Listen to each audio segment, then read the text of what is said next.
smell funny." That's what 7-year-old Emily whispered to her mom after visiting her grandmother. She wasn't being rude. She was just being honest, the way children are. But that one innocent question absolutely shattered 72-year-old Carol's heart. Her whole life, she had been a tidy woman. A clean house, clean clothes, and a daily bath. But somehow, her own granddaughter didn't want to hug her anymore. She noticed it. The way Emily would sit at the far end of the couch, or hold her breath during kisses. That night, Carol lay in bed, blinking back tears. "Is it true? Do I smell old?" This is the silent nightmare that almost no one talks about. A heartbreaking secret that an estimated 99% of people over 60 don't even realize about themselves. But their children, their grandchildren, and even strangers notice immediately. But what if I told you that this has nothing to do with hygiene? As a doctor, I'm here to tell you something most medical professionals won't say out loud. Yes, there is a distinct body odor that comes with aging. And no, it is not your fault. This isn't about being lazy or unclean. I've seen this in thousands of my patients. It's about biology, plain and simple. As our bodies age, our chemistry changes. But here is the good news, the reason I am making this video. It is completely fixable. You don't need fancy sprays or expensive lotions. In this video, I will walk you through the simple, gentle, and respectful steps to fix this problem at its source. I'm Dr. Henry Thompson. I'm 77 years old myself, and I've spent over 50 years working with older adults across this country. My advice doesn't come from textbooks. It comes from listening to thousands of real stories, just like Carol's. So please, stay with me until the end. Because what I'm about to share isn't just about smelling better. It's about getting those warm hugs back and feeling close to the people you love, without fear or shame. Before we dive in, I truly want to know how many of us have faced this. If what I just shared feels familiar, please comment a simple yes below. It shows me you understand, and it shows others they are not alone. Okay, let's get started. Alright. Let's start by pulling back the curtain on this uncomfortable topic. Let's talk about the science, but in a way that makes sense. A way that helps you understand what's happening inside your own body. So many of my patients, when they first come to me with this worry, often start by asking, "Doctor, am I just imagining things? Or do I really smell different now?" Let me be perfectly clear. You are not imagining it. But you are also not to blame. This isn't about poor hygiene or letting yourself go. This is about biology. It's as natural as your hair turning gray or your eyesight changing. As we grow older, our bodies undergo changes we can't always see, but that others can sometimes smell.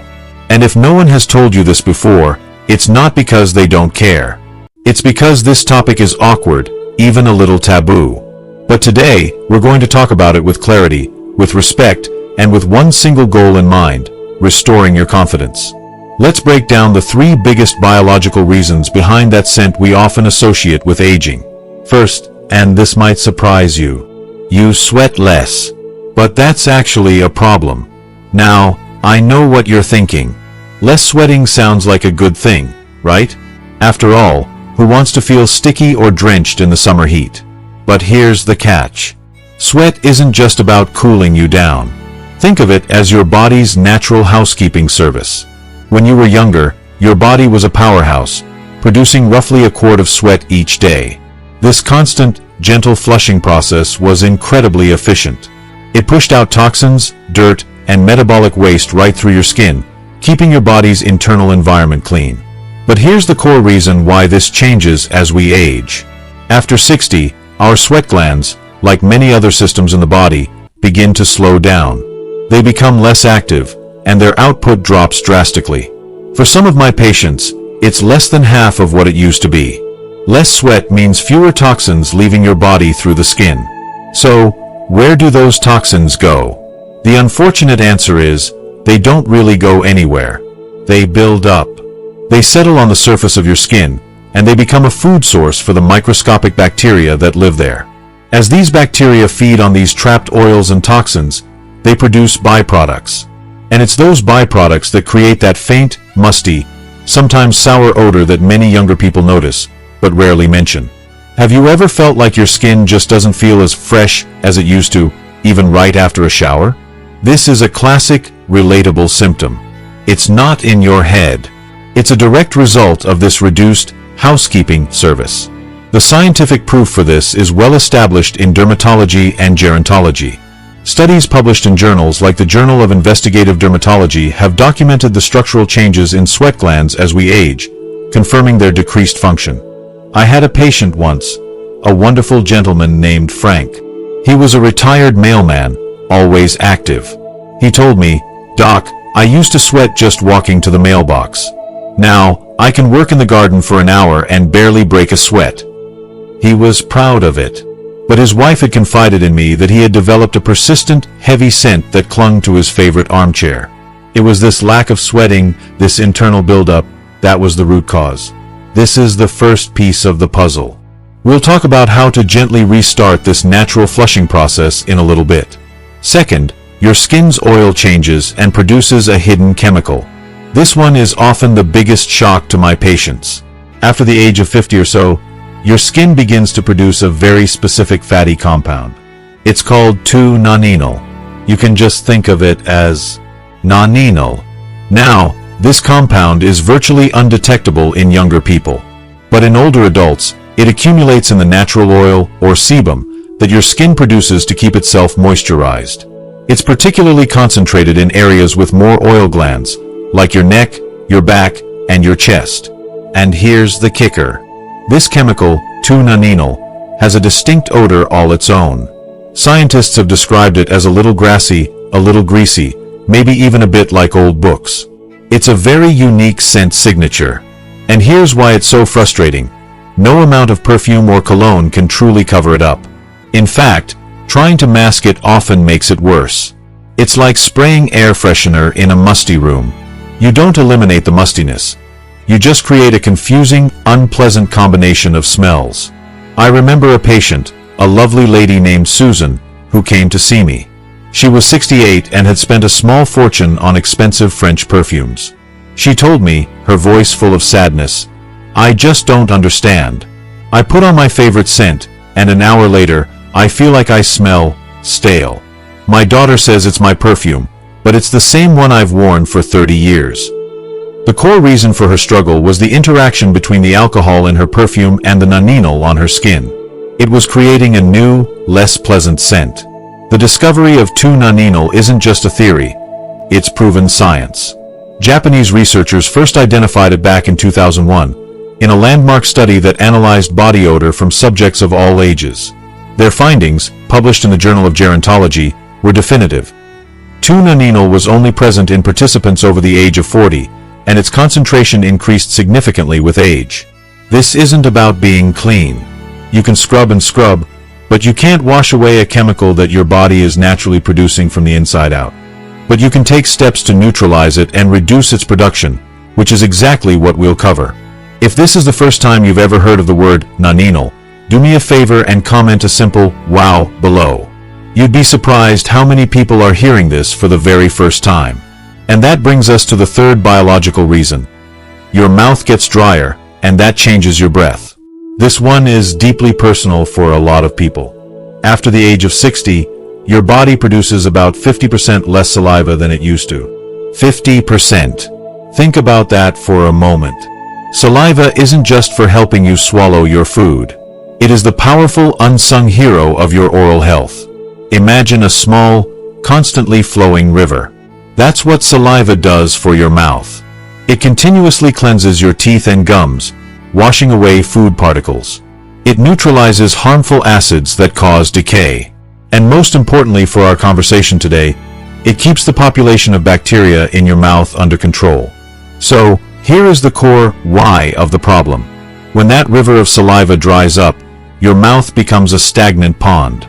It turns into a perfect breeding ground for odor-causing germs. These bacteria multiply rapidly in a dry environment, and as they break down tiny food particles, their waste products release foul-smelling gases known as volatile sulfur compounds. That is exactly what other people smell when you talk, laugh, or lean in close. It's why so many seniors experience chronic bad breath, even if they brush and floss religiously.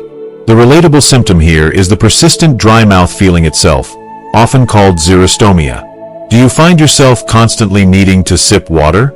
Do you wake up in the morning with your mouth feeling sticky and unpleasant?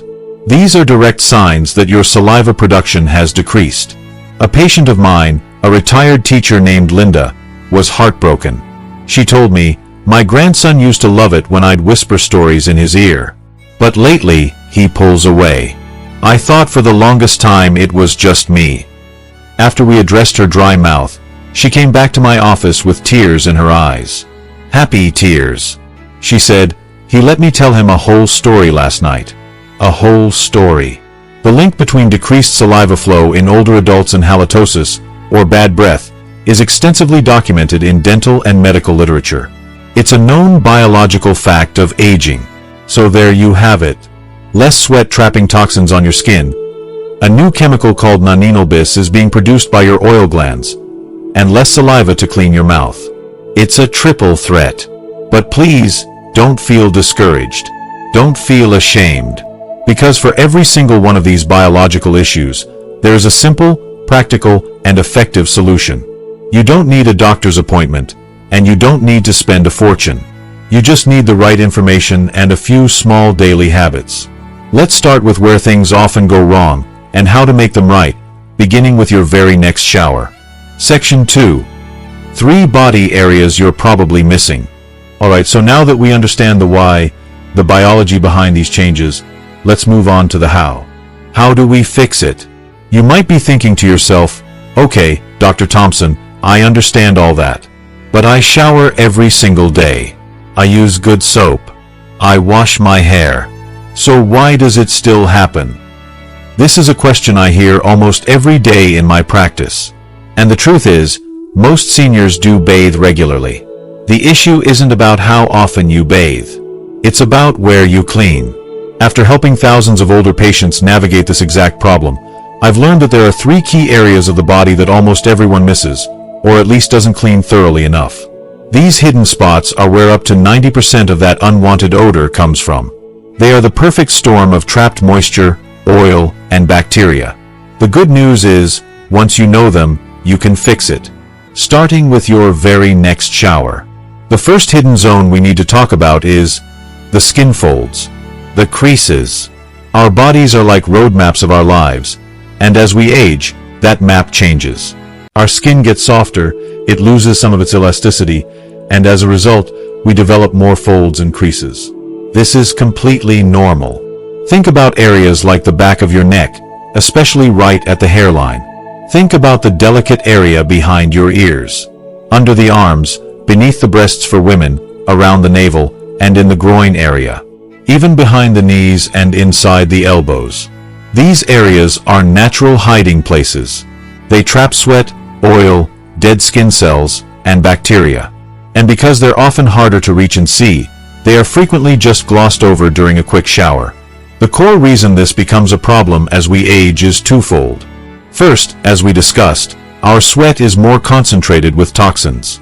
When that concentrated sweat gets trapped in a warm, dark, unventilated fold of skin, it becomes a feast for odor-causing bacteria. Second, our skin becomes thinner and more delicate, so we instinctively avoid scrubbing these sensitive areas too hard, which is wise, but it often means they don't get truly clean. A relatable symptom is a feeling of slight irritation or seeing a bit of redness in these areas. You might even notice a faint, cheesy, or musty smell on your towel after drying off, even when you feel clean. That's a telltale sign that these hidden zones aren't getting the attention they need. Let me tell you about one of my patients, a wonderful 66-year-old woman named Barbara Davis. Barbara was a former librarian, always impeccably dressed. She came to me because she was deeply hurt. Her young grandson, who used to bury his face in her neck when he hugged her, had started turning his head away. She was devastated. During our consultation, I asked her about her bathing routine. She said, "Dr. Henry, I've showered daily for decades." But when I asked her if she specifically and intentionally washed behind her ears and under her chest, she paused. She admitted she probably just let the soapy water run over those spots. I gave her a simple instruction. Get a soft washcloth and gently, but purposefully, clean those hidden folds every day. 2 weeks later, She came back to my office, and she was glowing. She said, "The difference is unbelievable. My grandson hugged me yesterday, and he didn't turn away." The science here is simple microbiology. Bacteria like Staphylococcus and Corynebacterium, which are normal residents of our skin, thrive in warm, moist environments. These skin folds are their ideal real estate. So, here is your call to action. It is a corrective action. Starting today, I want you to make a change. Use a soft washcloth or a gentle loofah, nothing too abrasive. Focus on these folds with warm water, not hot. Hot water can be too harsh. A comfortable temperature between 100 and 104 degrees Fahrenheit is perfect. Use a mild, pH-balanced soap. Be thorough, but be gentle. The goal is to clean, not to scrub your skin raw. This one small change in where you wash can make a monumental difference. The second hidden area is something many people are surprised by: the hairy areas, which I call the oil collectors. Now, obviously, this includes the hair on your head. But it also includes the scalp beneath it, and for men, the chest, underarms, and sometimes the belly. Hair itself doesn't have an odor, but the follicles it grows from produce sebum, our natural skin oil. This oil, as we now know, contains that tricky compound, nonenal. Hair acts like a wick, drawing that oil and sweat away from the skin and holding onto it. This is why even if you wash your hair, if you don't massage your scalp properly, you're leaving the primary source of the odor behind. The core why for this is that as we get older, our scalp can become both drier and oilier at the same time. The skin might flake, but the follicles can still overproduce that nonenal-rich sebum. It's a frustrating paradox. Many seniors cut back on washing their hair to avoid drying it out, which is understandable, but this allows the oil and odor to build up significantly. A very relatable symptom is an itchy scalp, or noticing that your pillowcase has a faint, greasy, or musty smell in the morning, even if your hair looks clean. That's the smell of the oils from your scalp that have transferred to the fabric overnight. I had another patient, Bill Johnson, a 62-year-old retired contractor. He was a great guy, but he had this issue. His wife would lovingly joke that his favorite recliner had a bill-shaped scent on the headrest. He washed his hair every other day, but he confessed he did it quickly. Just a quick lather and rinse. I told him to try something different. When you shampoo, I said, use the pads of your fingertips, not your nails, to gently but firmly massage your entire scalp for at least 30 seconds. Really work the lather down to the skin. He did it for a week. The next time I saw him, he was grinning from ear to ear. He said, "My wife actually told me my head smells fresh now. Even my grandson, who used to avoid me, is playing with my hair again." This is a constructive action. I want you to build this into your routine. When you shampoo, don't just wash your hair, wash your scalp. That 30-second massage stimulates blood flow and, more importantly, it breaks up and washes away the oil and bacteria buildup at the root of the hair. For chest or underarm hair, make sure you lather fully, getting the soap right down to the skin, rinse well, and dry thoroughly afterward. Don't let these oil collectors become odor reservoirs. The third and final hidden zone is what I call the sweaty zones. Your feet, your toes, and even your palms. These areas are packed with sweat glands. Your feet alone have about 250,000 of them. And when they aren't cleaned properly, they become bacterial playgrounds. The feet, in particular, are often trapped inside socks and shoes all day. This creates a warm, dark, moist environment, the perfect incubator for odor. The core reason this gets worse with age is often related to mobility and circulation. It can simply be harder to bend down and thoroughly wash and dry your feet. Poor circulation can also mean your feet don't heal as quickly and are more susceptible to minor fungal infections, like athlete's foot, which contributes significantly to odor. The symptom is, of course, foot odor. But it's more than that. It's the reluctance to take your shoes off when you visit someone's home. It's the subtle way family members might keep a distance when you put your feet up. It's a constant source of quiet embarrassment. Let me share a story about David Smith, a 68-year-old grandfather.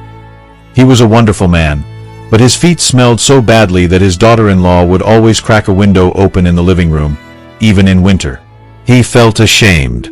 He told me he washed his feet in the shower, but admitted it was mostly just letting the water run over them. The solution was simple, but it required intentional effort.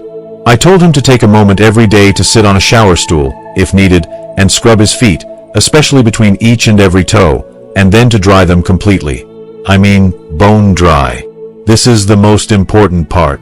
You must dry them completely, especially between the toes, before putting on socks. Damp skin grows bacteria fast.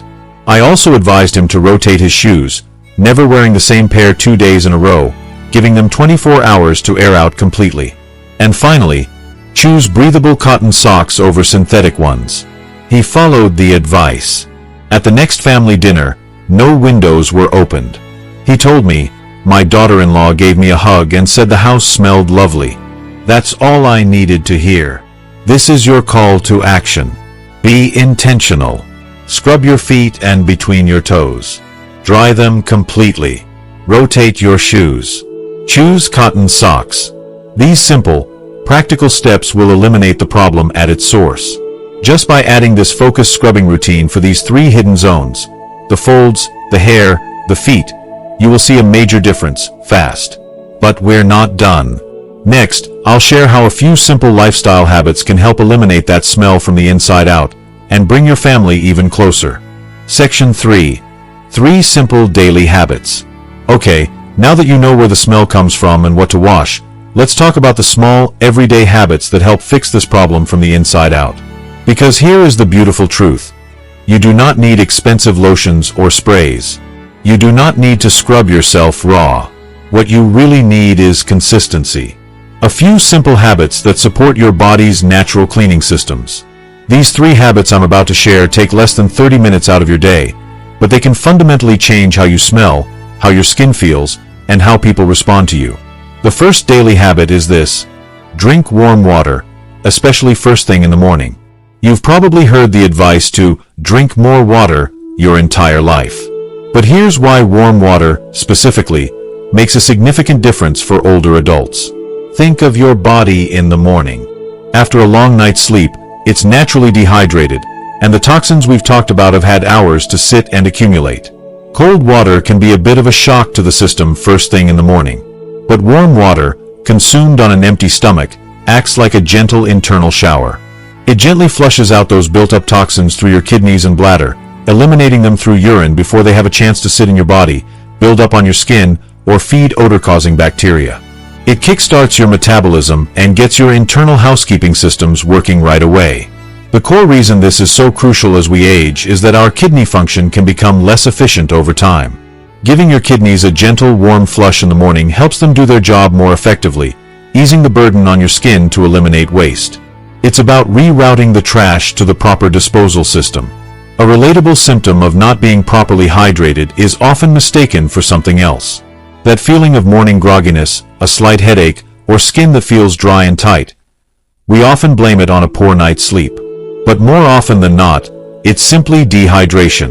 I had a patient, Eleanor Vance, a bright 72-year-old woman, who told me she used to start every single day with a strong cup of coffee. She complained of feeling sluggish and said her granddaughter had commented that she smelled a little stuffy. I suggested a simple change. I told her, before you have your coffee, just start with 1 warm glass of water. Just 1. She was skeptical, but she tried it.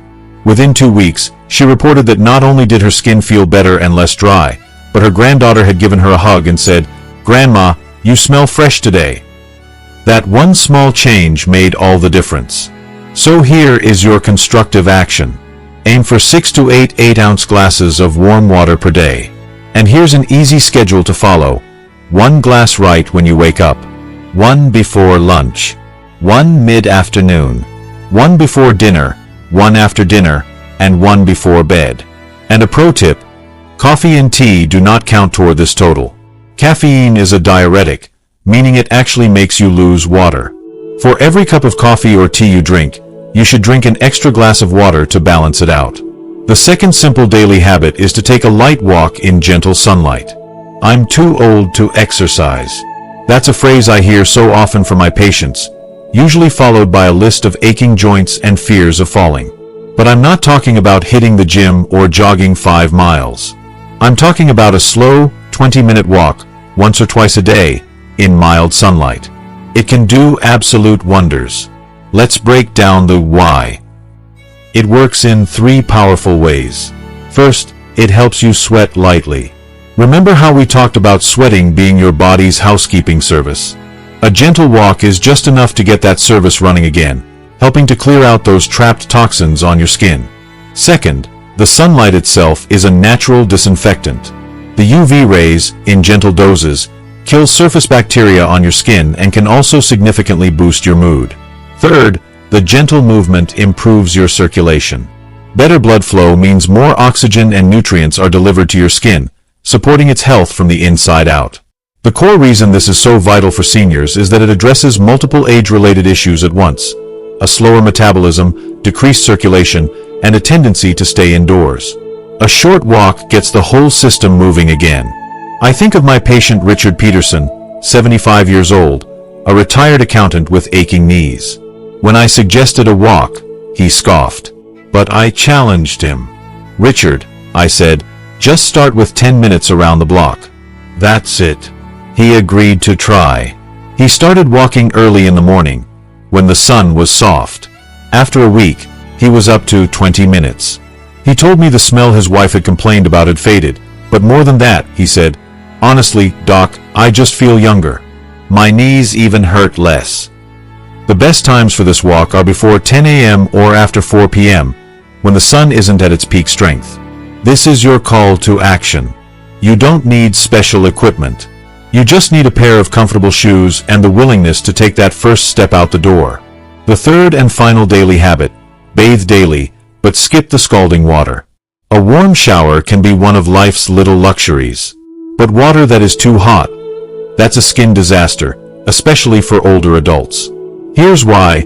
Water that is steaming hot damages your skin's natural protective barrier, called the acid mantle.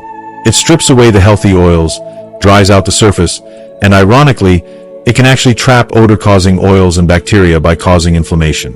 The fix is simple. Keep your shower water between 100 and 104 degrees Fahrenheit. It should feel comfortably warm, not steaming hot. Once a week, if you have a bathtub, I highly recommend a 15 to 20-minute soak in a 100-degree bath. This is warm enough to open your pores and let the deep-seated grime and oils escape without damaging your skin. And a bonus tip that I cannot stress enough: always dry your body completely, especially those creases we talked about earlier. Damp skin is a breeding ground for bacteria. If you commit to these 3 daily habits for just 1 week, warm water, a gentle walk, and a smart shower, I promise you'll notice a shift. Not just in how you smell, but in how people treat you. You'll feel fresher, cleaner, and more confident, with less effort than you ever thought possible. If you promise yourself you'll try at least one of these 3 habits, comment the word healthy below to make that commitment to yourself and to inspire our community. Up next, let's talk about how the food on your plate plays a powerful role in all of this. As we come to the end of our time together, let's go back to the beginning for just a moment. Let's remember Carol, the 72-year-old grandmother whose heart was broken by a simple, innocent question from her granddaughter. Her story is not just a story. It's the quiet reality for so many people. It's the story of Barbara, who just wanted to feel the warmth of her grandson's hug again without hesitation. It's the story of Bill, who wanted his wife to see him and smell him as the man she'd always loved. It's the story of David, who simply wanted the windows to stay closed when he was in the room. These wonderful people, and so many others I've had the honor of caring for, didn't need a miracle cure. They didn't need expensive products. They just needed knowledge. And they needed to know that what was happening to them was not their fault. They took the small, simple steps we've talked about today: washing the hidden zones, drinking warm water,